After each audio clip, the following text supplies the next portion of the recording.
What a horrible smell, I muttered, feeling humiliated and drenched in wine. My eldest son's wife, Catherine, her eyes cold and filled with disdain, had spilled the wine over me as I lay sick in bed, feverish and weak. Even in my dazed state, I couldn't ignore her mocking laugh as she walked away. It seemed surreal. How could she treat me like this? Years ago, I would never have imagined such a situation. But here I was, lying helplessly in my own home, being mistreated by someone who'd married into our family. My husband and I had built this home together, raised 2 sons here, and dreamed of a peaceful life in our later years. Now, that dream was slipping away. As I lay there, I remembered how this all began a year ago when my son John brought Catherine into our lives. She'd been a shock to my senses from the very first moment.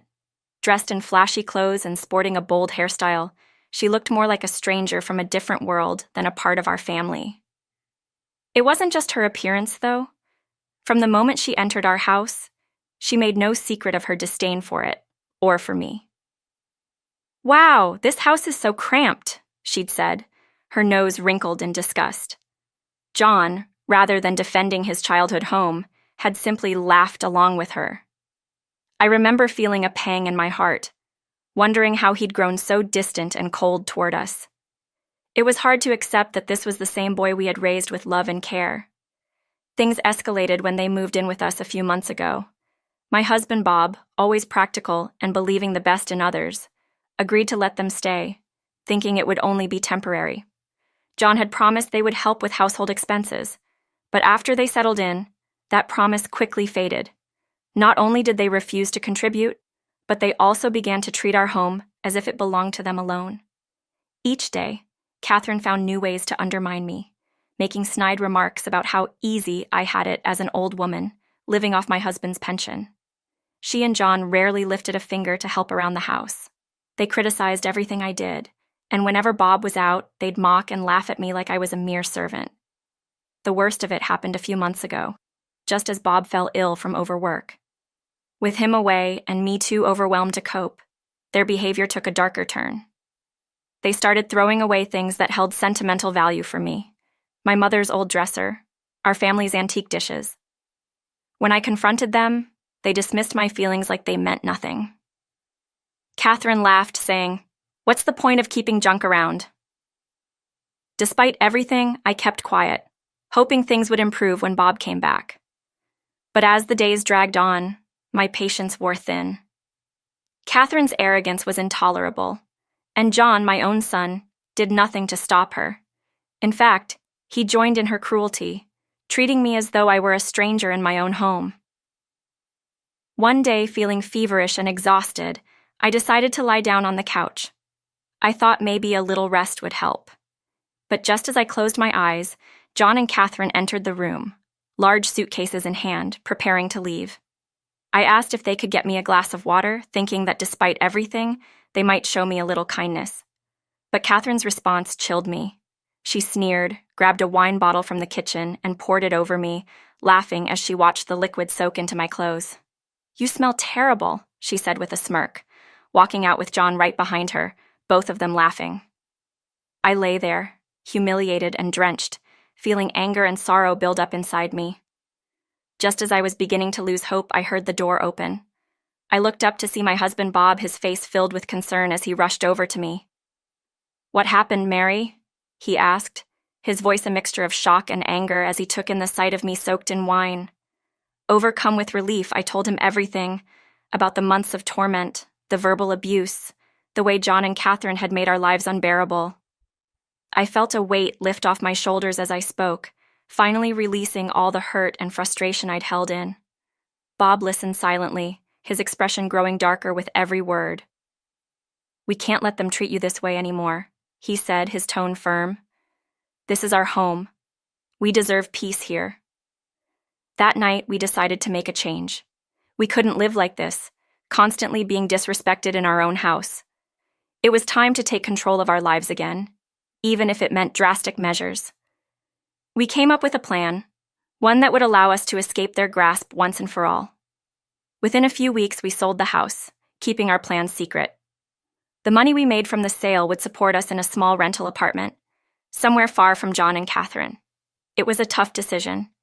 We'd loved our home and the memories we'd made there, but it was the only way to break free from the misery they'd brought into our lives. Then, the day finally came. We packed our belongings and moved out, leaving no trace of ourselves behind. I felt a strange mix of sadness and satisfaction as I looked back at the now empty house. It had been our sanctuary once, but now it was a place of painful memories I was ready to leave behind. A few days later, my phone rang. I picked it up, and it was John. "Mom!" he shouted, his voice frantic. "What happened to the house? It's gone." Feigning innocence, I replied, "Oh, you didn't know?" Catherine wanted the place spotless, so we took care of it, down to the last speck of dust. There was silence on the other end, then a torrent of angry words. "How could you? We lived there too. You had no right." I took a deep breath, feeling a strength I hadn't felt in a long time. "John, it was our home, our decision. And after the way you and Catherine treated us, I have no regrets." Catherine took the phone from him, her voice dripping with rage. "You can't just kick us out like this. We have nowhere to go." "Not my problem," I replied calmly.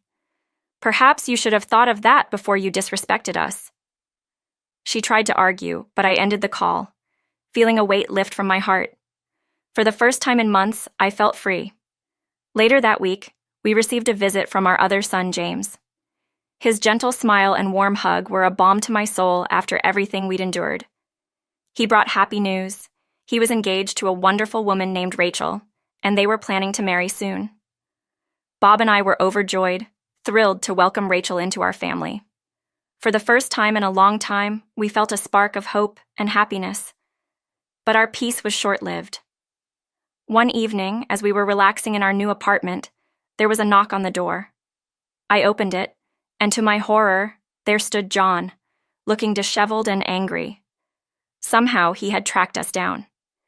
"You think you can just leave us out on the street?" he shouted, pushing his way inside. Behind him, I noticed a glint of metal. It was a knife. Before I could react, James stepped between us, his voice calm but firm. "John, leave. Now you've done enough damage." John's face twisted with rage, and for a moment, I feared the worst. But then, as if by some miracle, the sound of a police siren filled the air. Our neighbors had called the authorities, and within moments, officers were there, pulling John away, handcuffs clicking around his wrists. As he was led out, he screamed curses at us, his words filled with bitterness and anger. That was the last time we saw him. In the weeks that followed, we learned he had been arrested for other crimes, and Catherine had filed for divorce, leaving him to face the consequences of his actions alone. It was a painful end to a tragic chapter, but one I knew was necessary for us to find peace. As we sat down with James and Rachel for dinner that evening, I looked around the table and felt a warmth fill my heart. Despite everything, we were finally free, ready to start a new chapter surrounded by love and kindness.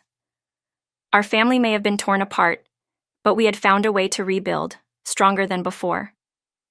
And for the first time in years, I allowed myself to dream of a peaceful, happy future, one where the past could no longer haunt us.